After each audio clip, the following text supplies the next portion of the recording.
स्वागत है आपका न्यूज पर व्यूज में। नतीजों का सीजन फुल फोर्स में है और एक कंपनी जिसके कल नतीजे आए थे मार्केट आवर्स में आ गए थे, नितिन स्पिनर्स।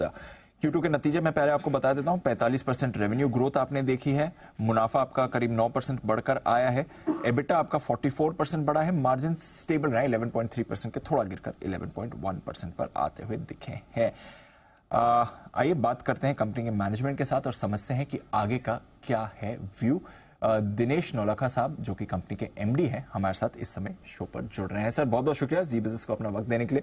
त्योहार का दिन है, धनतेरस की आपको ढेरों शुभकामनाएं भी सर। अच्छे दिन आप आए हैं बात करने के लिए। नंबर्स भी आपके ज्यादातर अच्छे थे, जरा नंबर्स के बारे में बताएं।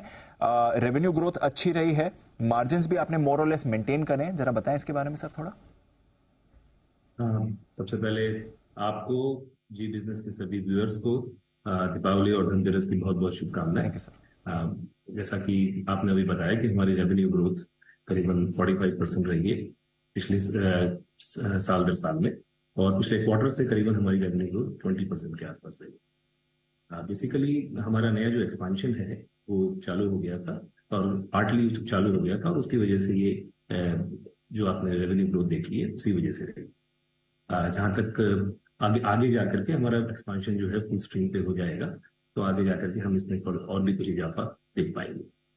जहां तक मार्जिन्स की बात है, मार्जिन्स हमारे डेफिनेटली पिछले 4-5 क्वार्टर से सबड्यूड रहे हैं, क्योंकि काफी चैलेंजिंग एनवायरनमेंट रहा है। क्योंकि जनरली हम लोग जो है एक्सपोर्ट्स में बेस्ड है, हमारा प्राइमरी एक्सपोर्ट्स रहता है करीबन 60% के आसपास, तो उस वजह से इंटरनेशनली चैलेंजिंग एनवायरनमेंट होने से थोड़ा मार्जिन्स कम रहे।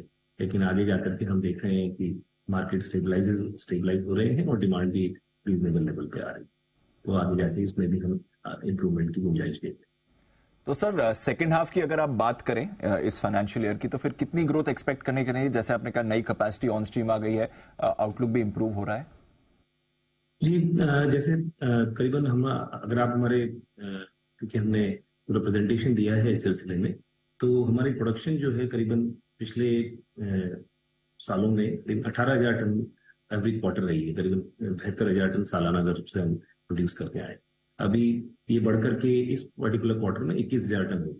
हम आगे एक्सपेक्ट कर रहे हैं कि करीबन हमारी प्रोडक्शन कैपेसिटी पूरी रैंप अप होने के बाद में 25,000 टन एवरी क्वार्टर यानी 1 लाख टन कैपेसिटी हो जाएगी, जो कि पिछले सालों के मुकाबले करीबन 35% का इंक्रीज। तो अकॉर्डिंगली क्योंकि कॉटन की प्राइसेस काफी फ्लक्चुएट करती रहती हैं, उसी तरह से हमारी रेवेन्यू ग्रोथ भी अकॉर्डिंग। Got it sir. और इसमें मार्जिन्स कैसे रहेंगे? जैसे आपने कहा थोड़े सबड्यूड ही थे मार्जिन्स। अगर आप पिछले 10 साल का ट्रेंड देखें इनफैक्ट, तो जो करंट मार्जिन्स हैं वो ऑलमोस्ट 10-12 साल के निचले स्तर के लेवल पर हैं, तो यहां से मार्जिन आउटलुक क्या बनता है? मार्जिन डेफिनेटली ये हमारे लोएस्ट लेवल ऑफ मार्जिन्स है। अगर पिछले 4-5 क्वार्टर्स के देखेंगे तो एक हमने जो हमारी इंडस्ट्री है इसमें कंटिन्यूअसली प्राइस में स्लाइड हुआ है। जो कॉटन की दरें हैं, कपास की दरें हैं, वो काफी कम हुई है। करीबन 1 साल पहले कपास की जो है 1 लाख रुपए कंडी के आसपास प्राइस हुआ करती थी, जो अभी घट के करीबन 56,000 रुपए हुई। सो इस दौरान जो है सभी लोग अपना ये नॉर्मल प्रोसेस है कि जब इस तरह की प्राइस रिडक्शन आता है तो सभी लोग अपने इन्वेंट्रीज को कम कर, उस इन्वेंट्री कम करने के प्रोसेस में थोड़ी डिमांड कम रह जाती है, और वही चीज हम locally as well as internationally देख रहे हैं। तो एक इस वजह से मार्जिन के ऊपर काफी प्रेशर रहा है over a period of last 1 year. करीबन ये सब चीजें जो इन्वेंट्री लॉसेज हुए हैं वो भी हमारे मार्जिन के अंदर ही बुक हुए हैं धीरे धीरे करके। हर क्वार्टर के अंदर जैसे जैसे इन्वेंट्रीज कम होती गई उसी तरह से रहा है। तो आगे जाकर के नॉर्मल हमारी इंडस्ट्री के जो मार्जिन है, जैसा कि हम कपड़ा भी बनाते हैं और धागा भी बनाते हैं, तो उन दोनों के मार्जिन को एवरेज ब्लेंडेड करके करीबन 15-16% के मार्जिन हम लोगों के नॉर्मल कोर्स में रहने चाहिए, क्योंकि पास्ट हिस्टोरिकली हमने मेंटेन भी किए। तो हम अपेक्षा करते हैं कि नेक्स्ट फाइनेंशियल ईयर में आकर के जब तक पूरे मार्केट स्टेबलाइज हो जाएंगे हम उस लेवल्स पे पहुंच जाएंगे। Understood sir. यान मैन्युफैक्चरर्स की वैसे थोड़ा जो आप भी बता रहे थे थोड़ा टाइम टफ ही रहा है, फिलहाल सिचुएशन क्या है यहाँ पर? कुछ इंप्रूवमेंट देख रहे हैं यान बिजनेस में?